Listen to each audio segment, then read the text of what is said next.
Assalamualaikum warahmatullahi wabarakatuh. Pada kesempatan ini kita akan membahas tentang isolasi DNA. Jadi isolasi DNA ini merupakan tahapan penting ketika mau melakukan PCR. Ya, ketika nanti mau melakukan PCR, ya, maka tahapan yang paling penting ya itu adalah melakukan isolasi DNA.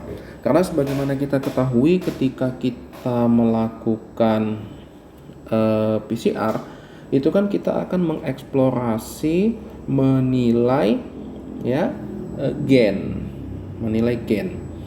Tentunya kita masih harus sedikit ingat gen itu terletak di untaian DNA. DNA itu letaknya di nukleus. Ya, nukleus merupakan inti daripada sel. Oleh karena itu, kita harus mendapatkan DNA yang terletak di dalam nukleus suatu sel. Nah, jadi dia nggak bisa kita cuman tanpa proses preparasi tertentu langsung bisa dapat DNA, tidak mungkin. Untuk mendapatkan DNA, kita harus melakukan yang disebut sebagai isolasi DNA ya. Jadi isolasi DNA itu adalah suatu tahapan, suatu proses di mana kita melakukan suatu teknik tertentu untuk mendapatkan DNA dari dalam nukleus ya, nukleus sel. Nah, jadi demikian. Ya, jadi ini urgensinya teknik isolasi DNA. Ya, urgensi daripada teknik isolasi DNA. Baik, kita mulai.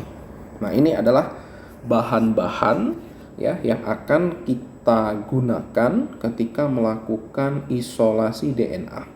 Yang pertama ini yang disebut sebagai centrifuge tube atau tabung sentrifuge volume 1,5 ml.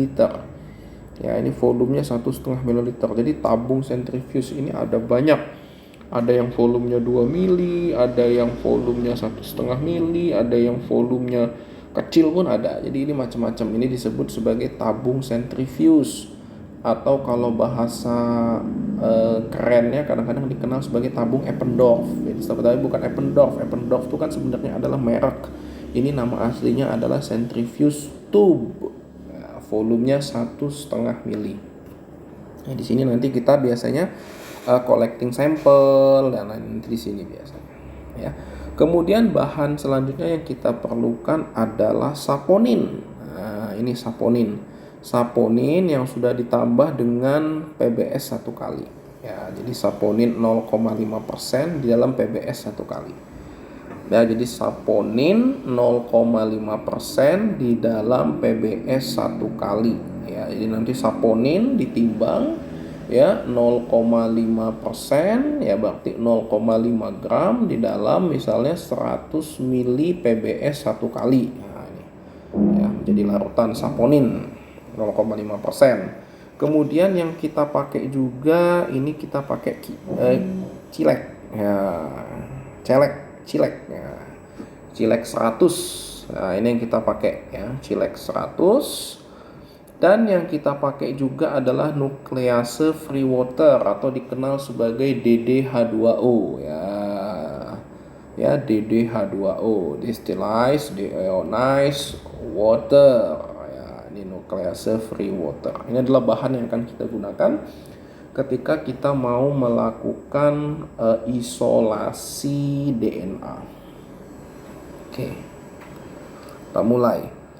Jadi prosedurnya adalah ini sampel ya, sampel kita misalkan darah ya, kita misalkan darah. Oke, darah. Sampelnya adalah darah. Jadi kita mau melakukan isolasi DNA dari darah misalnya.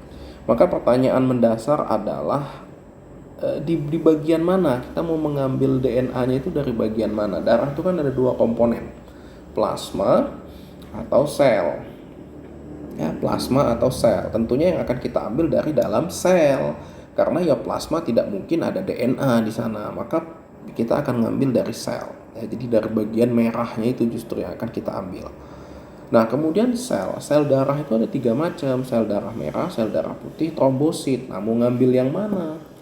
Tentunya kita nggak mungkin ngambil eritrosit atau sel darah merah ataupun trombosit karena kedua sel itu tidak berinti. Nanti akan kita ambil berarti dari leukosit. Nah, kurang lebih demikian ya. Nanti sampel darah misalnya di sini kemudian ditambahkan nanti dengan larutan saponin tadi. Saponin 0,5% yang dilarutkan dalam PBS 1 kali. Jadi ditambahkan 1 mililiter atau 1000 mikrolit ke situ. Kemudian diinkubasikan. Ya, kemudian diinkubasi selama 4 jam. Ya, selama 4 jam atau kalau mau itu diinkubasi semalaman ya 24 jam. Ya, overnight istilahnya. Ya bisa. Ya. Nanti setelah inkubasi selanjutnya nanti disentrifuge. Nah, tahapannya adalah dilakukan sentrifuge. Maka tadi saya bilang sentrifuge itu biasanya digunakan untuk pemisahan kan. Nah, ini intinya. Ya, disentrifuge dengan kecepatan tinggi ya 12.000 rpm. Nah, 12.000 rpm. Ya, maka kita membutuhkan advance centrifuge, nggak bisa centrifuge yang biasa selama 10 menit. Nah, selama 10 menit. Jadi kita sentrifuge kecepatan 12.000 rpm selama 10 menit. Sehingga nanti akan terpisah ya antara supernatan dengan presipitat. Presipitatnya diambil, supernatannya dibuang. Kemudian presipitat tersebut atau pelet itu ditambahkan lagi dengan 1 mili DDH2O. Jadi biar semakin murni, dibersihkanlah, dicucilah kasar demikian. Ya, jadi presipitatnya ini tadi yang sudah terpisah, jadi hasil dari sentrifuge 12.000 rpm 10 menit ini maka nanti akan terpisah antara supernatan dengan presipitat. Presipitat itulah nanti DNA-nya. Yang supernatan dibuang, presipitat awal ini dicuci lagi dengan 1 mili DDH2O. Ya, DDH2O ini tadi yang nuclease free water tadi atau yang saya bilang tadi destillated deiodinized H2O. Kemudian dilakukan kembali disentrifuge lagi dengan kecepatan 12.000 rpm 10 menit. Ya, jadi intinya adalah pemisahan. Ya, jadi si sentrifuge, presipitat, supernatan dibuang, dicuci lagi. Kurang lebih demikian. Oke, tahapan selanjutnya adalah presipitat tadi ya, yang sudah awal tadi ditambahkan saponin tadi kan, awalnya tadi masih sampel tambah saponin sentrifuge. Nah, sekarang presipitat yang sudah dicuci 2 kali tadi itu ditambahkan lagi dengan 100 aja sekarang, 100 mikrolit nuclease free water atau DDH2O. Kemudian ditambahkan lagi 50 mikrolit yang cilek. Nah, tapi cileknya ini dibuat dulu dalam bentuk persen, yaitu cilek 20%. Jadi dia dibuat enggak cilek murni karena ini kan sediaannya sabuk cilek ini. Jadi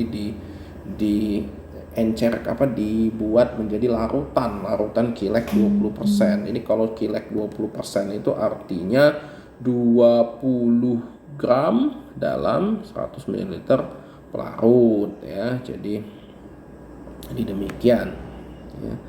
Kemudian setelah ditambahkan cilek, selanjutnya diboiling ya, diboiling artinya dipanaskan, direbus. Nah, direbus selama 10 menit, di mana setiap 5 menitnya di vortex ya, biar dia merata lah intinya. Jadi dipanaskan kemudian tiap 5 menit vortex ya. Setelah dilakukan boiling udah nggak panas lagi, baru selanjutnya dilanjutkan nanti dengan sentrifuge. Disentrifuge dengan kecepatan 12.000 rpm selama 10 menit ya. Jadi disentrifuge dengan kecepatan 12.000 rpm selama 10 menit. Jadi selanjutnya adalah disentrifuge ya, disentrifuge kecepatan 12.000 rpm 10 menit seperti awal tadi. Jadi ini prosedurnya ya. Kemudian Seperti biasa, ini supernatannya diambil, ya ini adalah supernatannya diambil, ya itu yang isi DNA-nya, kemudian disimpan di -20, maka nanti sampel inilah yang siap nanti untuk masuk ke tahap selanjutnya, yaitu tahap PCR, ya. Jadi sampel yang sudah diisolasi ini sudah siap masuk ke PCR, tapi sebelum masuk ke PCR ini ada baiknya sebenarnya diuji dulu. Uji apa? Uji purity, ya, purity atau kemurnian daripada DNA yang kita dapatkan. Nah, nanti tadi dengan alat nanodrop biasanya. Dan nanti dinilai absorbansi di 260 dibandingkan absorbansi di 280. Berapa purity-nya, berapa rasionya berapa. Nah, kalau nanti bagus, hasilnya murni, maka dia baru siap untuk PCR.